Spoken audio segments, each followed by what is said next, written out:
पराशर जी से पहले भी कोई वैदिक साइंस एस्ट्रोलॉजर रहे होंगे, क्योंकि ऋग्वेद के समय में ही एस्ट्रोलॉजी की सूक्तियां या जिसको आप श्लोक बोलते हैं वो मिला है। तो स्वाभाविक है कि ये गुरुकुल की विद्या है, ये गुरुकुल के माध्यम से ही एक दूसरे पे फैलता है। मैं खुशनसीब हूं क्योंकि मुझे थोड़ा ओरिजिनल वो पराशरी साइंस मिल गया।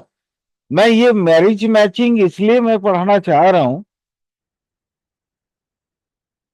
क्योंकि यहां पे मैं बहुत सी मतलब जो ऑथेंटिक बातें हैं वो मैं आपको कह सकूंगा। जैसे फॉर एन एग्जाम्पल, एक एग्जाम्पल ले लेते हैं ताकि आपको समझ में आएगा। हमारी धर्मशास्त्र काफी प्राचीन है। एस्ट्रोलॉजी में हिंदू धर्म की दो चीजें प्रगाढ़ रूप से उसमें समावेशित हुआ है। पहला, कुछ लोकोक्तियां जिसको दंत कथाएं भी आप लोग बोलते हैं। इन लोकोक्तियों को अगर हम देख लें, जैसे कहा जाता है, एक एक बहुत फेमस लोकोक्ति है,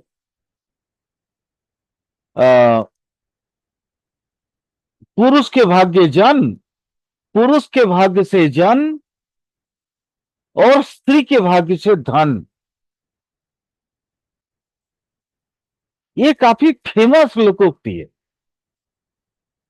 जन का मतलब होता है पर्सन, पर्सन, व्यक्ति विशेष, वर्ग। यानी इस लोकोक्ति का मतलब ये होता है कि पुरुष एक सभी से जो है संपर्क बना के रखता है और स्त्री जो है वो धन को इकट्ठा करती है। बात सुनने में बड़ा मजा आता है लेकिन ये सत्य नहीं है।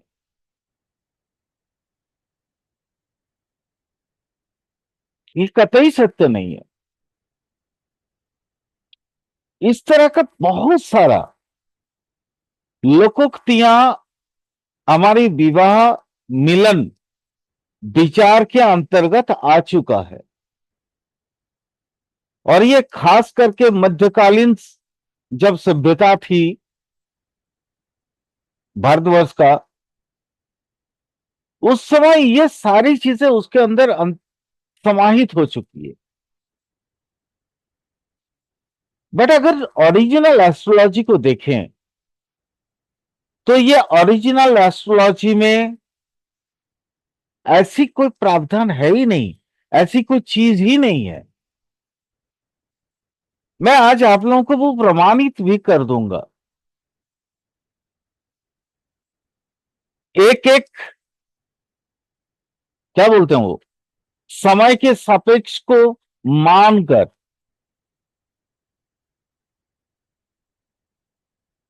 जैसे देखिए विवाह मिलन का जो मुख्य सूत्र माना जाता है, ये विवाह वास्तव में है क्या?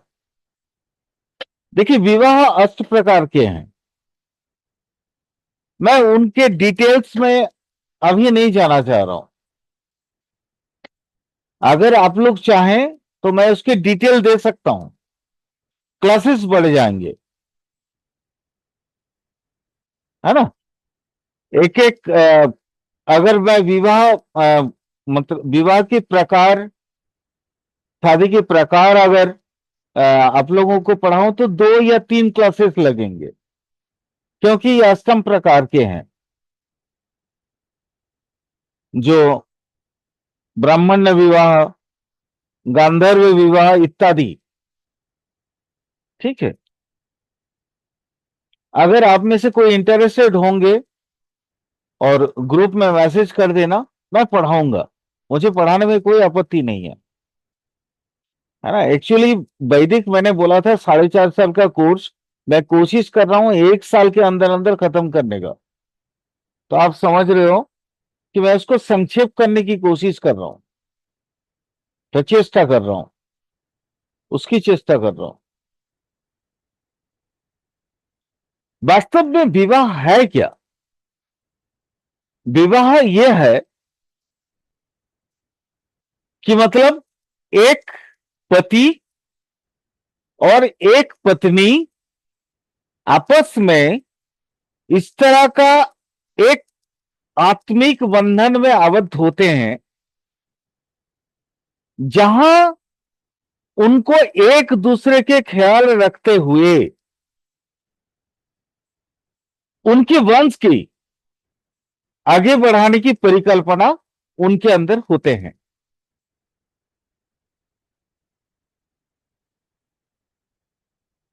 आप लोगों में से अगर कोई शादी तो जरूर अटेंड किया होगा, कोई ना कोई, है ना। उसमें देखिएगा कुछ मंत्र आते हैं, जैसे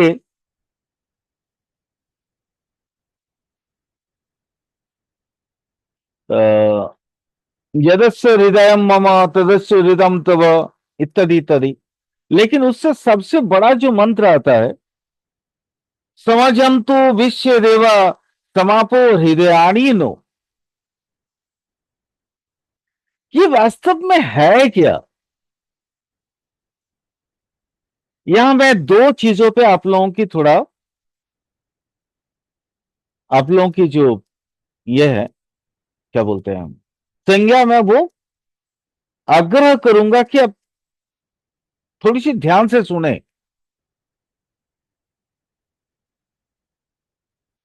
संज्ञान को मेरी ओर थोड़ी सी आप अवलोकित करें। हमारी भारतवर्ष की जो विवाह प्रथा है और ये दूसरे देशों की जो विवाह प्रथा है, दोनों में अंतर है। हमारी यहां विवाह प्रथा क्या था, मैं आज की बात नहीं कर रहा हूं। आज तो विवाह एक तरह का बिजनेस है, व्यवसाय बन गया।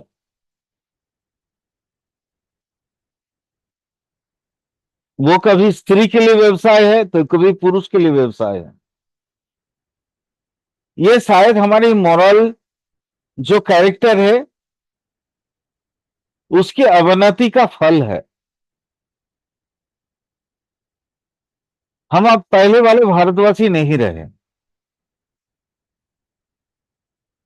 लेकिन जिस समय का यह मंत्र मैं बोल रहा हूं, उस समय का जो भारतवासी थे वो क्या मानते थे कि एक जन्म का रिश्ता नहीं है, एक जन्म का संपर्क नहीं है,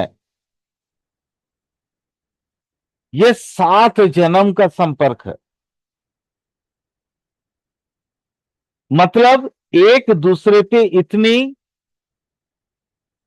इतना मतलब क्या बोलते हैं उसको, विश्वास, भरोसा इतना था कि वो बोलते हैं एक जन्म में क्या, हम तो 7 जन्म के साथी हैं। मतलब एक दूसरे के पूरक थे।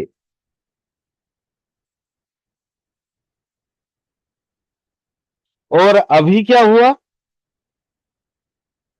अभी हम भारतवासी की मौलिक जो अवधारणाएं हैं वो बदलते जा रहा है। अभी शादी होती है और 8 से 10 दिन के बाद बीवी बोलती है कि मैं मायके जाती हूं, फिर जाती है और जाने के बाद मायके वाले बोलते हैं तुमको वहां पसंद नहीं आ रहा है तो कोई बात नहीं, कोर्ट में केस कर दो, पैसा तो मिल ही जाएंगे, दूसरी शादी कर लेना। ये गया स्त्री के लिए। अब पुरुष का क्या होता है? पुरुष सोचते हैं कि चलो मायके गई तो गई, जितना दिन के लिए गई उतना दिन के लिए ठीक है, कम से कम झंझट तो कम हुआ, इत्यादि इत्यादि। बुरा मत मानना, मैं समय की मतलब जो कठिनाइयों का जो स्थिति चल रही है, मैं जस्ट थोड़ा सा प्रयास कर रहा हूं उस चीज को समझने का। मैं खुद भी समझने की प्रयास कर रहा हूं और आप लोगों को भी समझाने की प्रयास कर रहा हूं, क्योंकि विवाह मिलन विचार में इन चीजें, ये सारी चीजें आते हैं। ये ऐसी अवस्थाओं का अवलोकन करना पड़ता है, हमें मजबूरी है।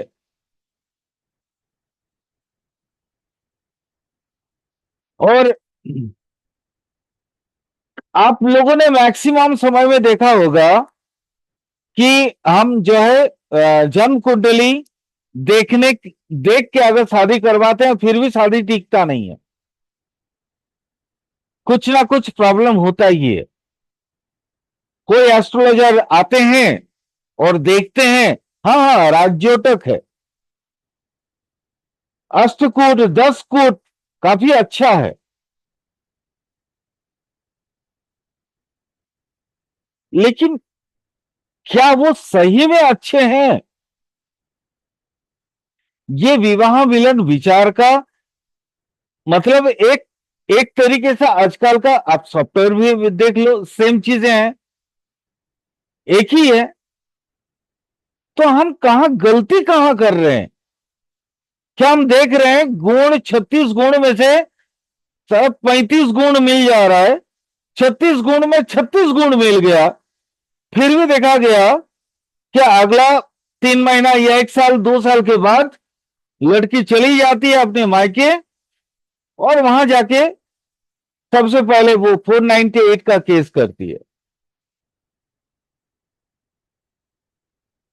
एक्चुअली लड़की नहीं करती है, उसके आस पड़ोस के जो लोग होते हैं ना, आस पास के जो लोग होते हैं, वो लोग उनको उकसाते हैं कि तुमको वहां ठीक नहीं लग रहा है, अरे 50-60 लाख रुपए तुमको तो मिल ही जाएगा एलुमनी के तौर पे, कोई बात नहीं, तुम ले लो, उसके बाद आराम से दूसरी शादी करो, फिर उससे भी आप एल्यूमिनी ये करो। यानी तुम्हारे पास पैसा कमाने का एक अच्छा तरीका आ गया। मैं ये सबके लिए नहीं कर रहा हूं, लेकिन आजकल ये अधिकतर केसेस में ऐसे हो रहे हैं, प्रैक्टिकल बातें कर रहा हूं, आप सभी को इस चीज का मालूम होगा। बट व्हाई, क्यों? अगर हमारी विवाह मैरिज मैचिंग वाला अगर एस्ट्रोलॉजी सही है तो फिर ऐसी स्थिति तो नहीं आनी चाहिए थी, कभी नहीं आनी चाहिए थी, फिर भी हम ऐसी अवस्था से गुजरते हैं। वाई, क्यों? यानी कहीं ना कहीं हमारे नॉलेज में कमी है, या हम जो माने कुंजी से इसको मापते हैं, जिस स्केल में हम ये विवाह मिलन माने विचार को कर रहे हैं, वो स्केल गलत है। हमें सोचना पड़ेगा एज एन एस्ट्रोलॉजर,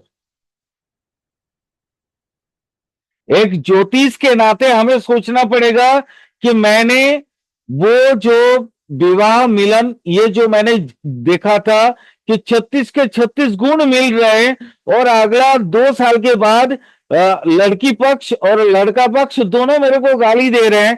क्यों? क्योंकि लड़की भाग गई है और जाके केस 498 का केस की है, और फिर उसके बाद एलुमिनी दो, 60 लाख 70 लाख 1 करोड़ रुपया दो। यानी कहीं ना कहीं मेरे नॉलेज में मुझे ही आप जो है ना संदेह होने लगा, डाउट होने लगा। मैं सही था तो, अगर मैं सही था तो ये चीजें तो नहीं होनी चाहिए थी, क्योंकि मैंने 10 कूट देखा था, मैंने अष्टकूट देखा था, मैं गण देखा था, मैंने रज्जु देखा था, मैं सारी सिद्धांतों को देखा था, और उसके हिसाब से मैं ये मैरिज मैचिंग करके बोला था मेरे क्लाइंट को, हाँ भाई आप लोग शादी करो, ये खुशहाल रहेंगे, राज जोटक है। लेकिन ये तो डिवोर्स के कगार पे है। यानी आइदर मेरे नॉलेज में गलती है, और ये सिस्टम में गलती है। 2 × 2 = 4 होना चाहिए, लेकिन 2 × 2 अगर 8 हो जाता है तो मेरे नॉलेज में कमी नहीं है, क्योंकि मैं जानता हूं 2 × 2 = 4। लेकिन उसके बावजूद भी रिजल्ट जब लिखते हैं तो 2 × 2 = 8 आ रहा है। यानी कहीं ना कहीं सिस्टम में फेल्यूर, फॉर्मूला में फेल्यूरिटी है। तो ये फॉर्मूला को अपने को समझना पड़ेगा। मैं सोचा था नहीं पढ़ाऊंगा मैरिज मैचिंग को, क्योंकि ये काफी भास्ट है और बहुत कॉन्ट्राडिक्टरी है। लेकिन फिर मुझे लगा कि कम से कम चलो आने वाले पीढ़ी के लिए एटलीस्ट, अगर मैं ये सारे तो पढ़ा चुका हूं वैदिक, तो मैरिज ही क्यों बच जाए, तो मैरिज मैचिंग को भी कंप्लीट करवा देता हूं, ताकि माने इन फ्यूचर में लोगों में ये एक कम से कम एक रिसर्च की मेंटेलिटी पैदा होगा कि हाँ, एस्ट्रोपात्रों ने तो सही बोला था कि अगर ऐसे कंडीशंस होते हैं, जब सारे कूट मिल जाते हैं, सारे दशा गण इत्यादि सब कुछ मिल जाता है, सारे गुण मिल जाते हैं, उसके बावजूद भी 498 क्यों होता है? यानी एक शायद एक नई रिसर्च की एक चिंगारी मिल जाए लोगों को ना मिले, कम से कम आप लोगों को तो मिलेगा। काइंडली बहुत ध्यान से ये टोटल मैरिज मैचिंग का जितने भी माने लेक्चर्स होंगे, इनको बहुत ध्यान से सुनना और सोचना कि गुरुजी सही बोल रहे हैं या गलत बोल रहे हैं। बट जब आपके आस पड़ोस को देखोगे ना, तो आप देखोगे कि गुरुजी की बातें सत्य हैं, क्योंकि गुरुजी भी कोई मंगल ग्रह से नहीं आए हैं, वो भी इसी धरती, इसी समाज का एक हिस्सा है। उनके आस पड़ोस में जो दिखता है वो वही बात करेंगे ना। मैं एज एन एस्ट्रोलॉजर, मेरी भी क्लाइंट है, मैं भी उनकी कुंडली देखता हूं, मैरिज मैचिंग मेरे से भी करवाए हैं बहुत लोगों ने। मैं अपना सिस्टम बदल दिया। मैंने देखा ये जो माने जो सदियों से चला आ रहा, अभी अभी मध्यकालीन संप्रदाय से, तो मेरे अंदर ये क्वेश्चन पैदा हुआ कि फिर असली मैरिज मैचिंग है क्या, कहां है? बहुत प्रयास किए, मेरे को थोड़ा बहुत आइडिया मिला कि हाँ मैरिज मैचिंग वास्तव में वहां से, जैसे छोटा सा एग्जांपल ले लो।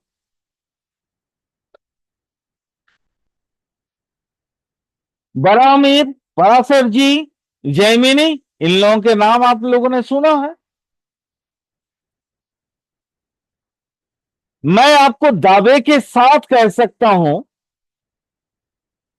ना महर्षि पराशर, ना बराहमिहिर, और ना उनके पहले का कोई भी ज्योतिषी, अभी हम जो नाड़ी नक्षत्र वाला जो कूट मिलन, अष्टकूट मिलन जो देखते हैं ना, जो करते हैं, उसका कहीं पे भी कोई उल्लेख नहीं है, वहीं कहीं पे भी लिखा हुआ नहीं है। मैं सारे ग्रंथों को छान मारा, लेकिन अष्टकूट विचार कहीं पे भी नहीं है।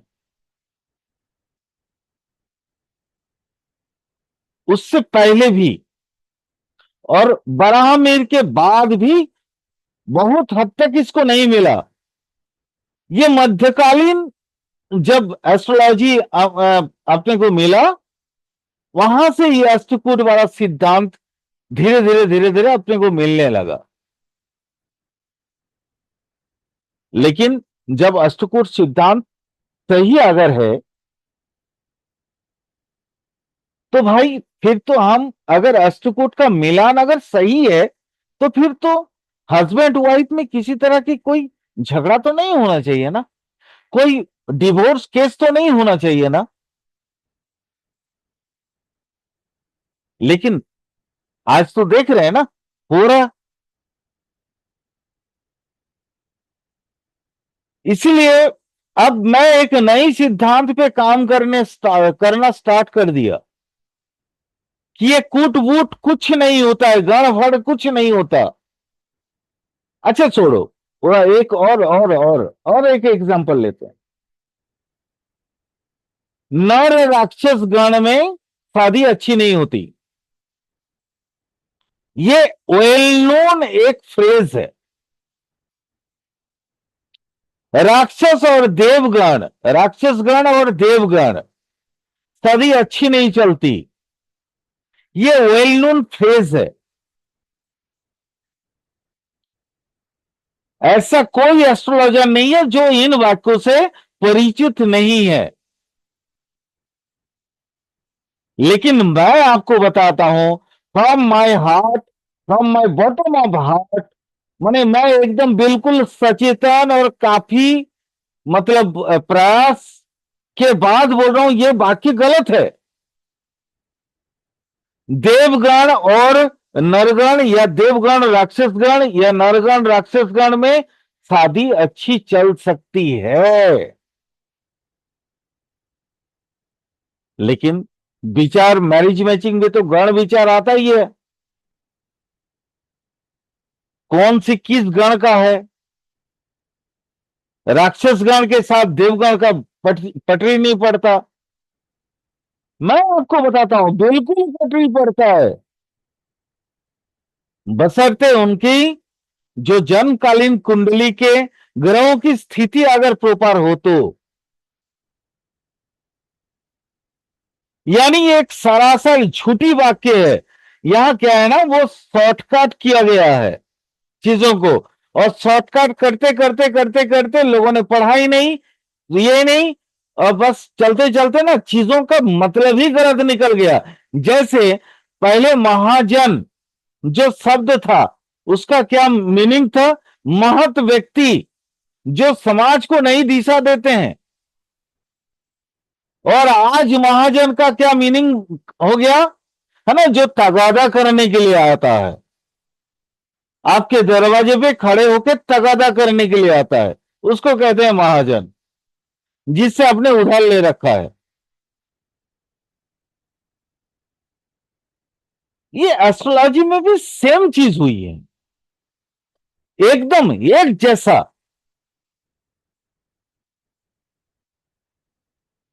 हम ना एक स्वर्ण युग से लेके एक मतलब अजीब सा एक अंधकारमय युग में आ गए। एस्ट्रोलॉजी इतना मामूली नहीं है।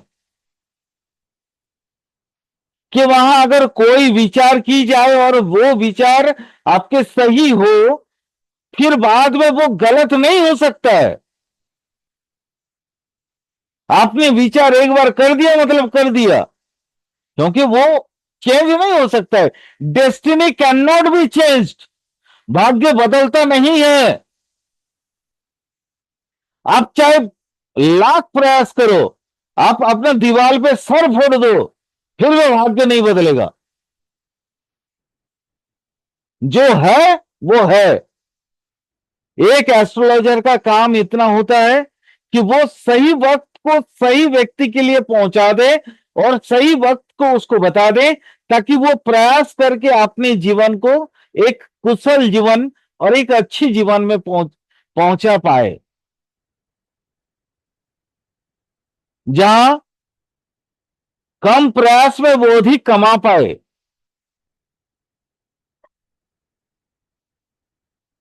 वो अगर खराब समय से गुजर है तो कैसे अपने आप को संभाले,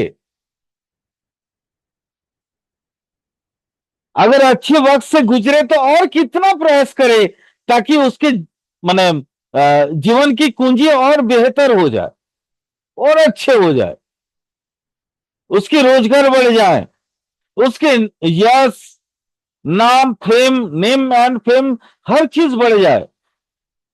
लेकिन अगर गलत वक्त से गुजर रहा है तो वो किस तरीके से अपने आप को संजो के रखे और कौन कौन सी चीजों में अपना निगाहें डाले रखे, ताकि फिर वो माने बदनाम ना हो।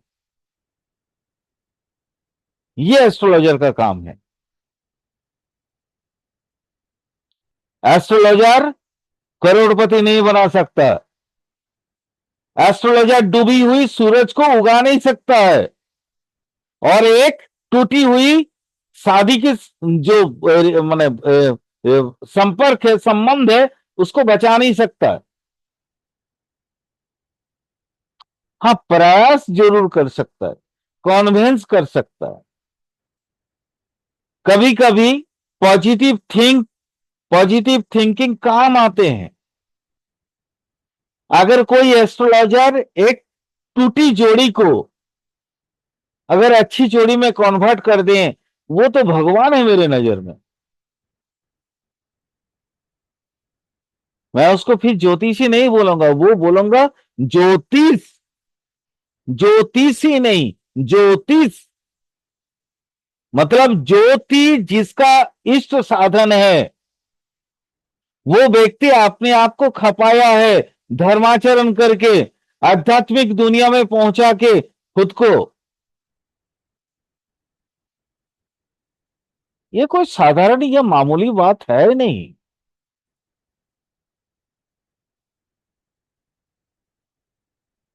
इसके लिए बहुत प्रयास करना पड़ेगा।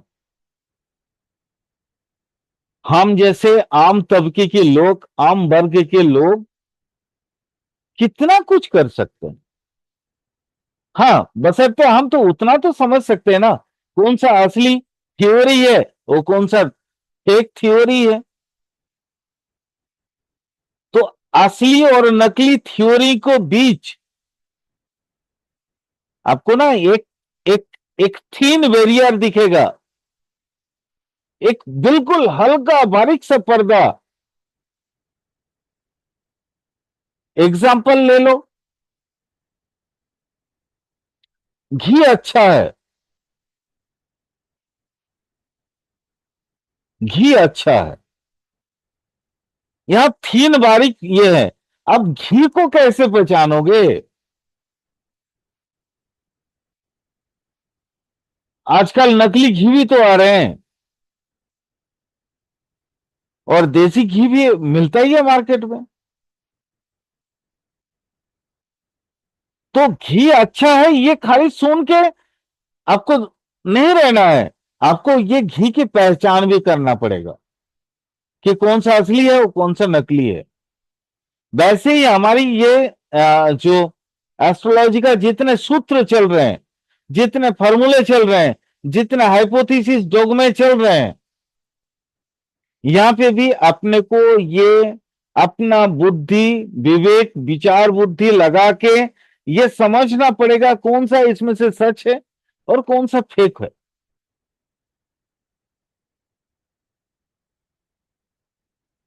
एग्जाम्पल लेते हैं।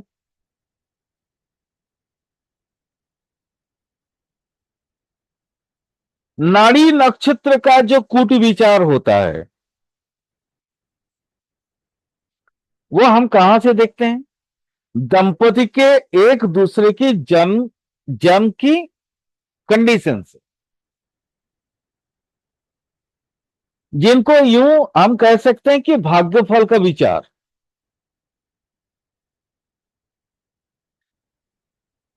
लेकिन भाग्य भी तो बदलते हैं, वहां पे भी तो गोचर होता होगा, वहां पे भी तो हर नैसर्गिक शुभ या पाप ग्रह या जन्मकालीन कुंडली के हिसाब से उनके मतलब तात्कालीन जो मित्र या शत्रु ग्रह है, वो भी तो विचरेंगे, वो भी तो गोचर करेंगे। तो चीजें एक जैसे कैसे हो सकती हैं?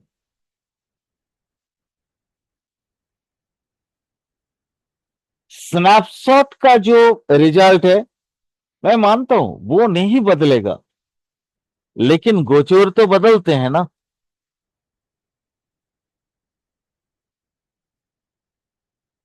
अब अभी हम लोग जब इन विवाह मिलन विचार पढ़ रहे हैं, पढ़ते हैं या देख रहे हैं, वहां पे गोचर